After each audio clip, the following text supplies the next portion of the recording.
Chapter 4. Setting up the sampling train. Now that we've reviewed the functions of the calibrator, let us set up a sample train and begin calibrating.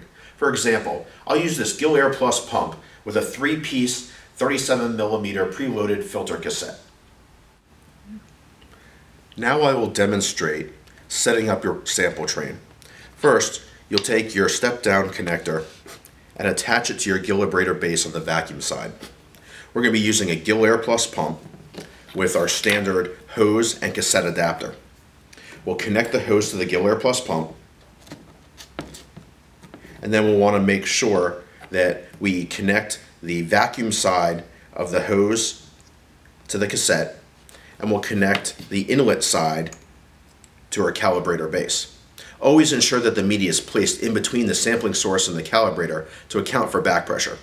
Failure to do so may alter the flow rate of the sample.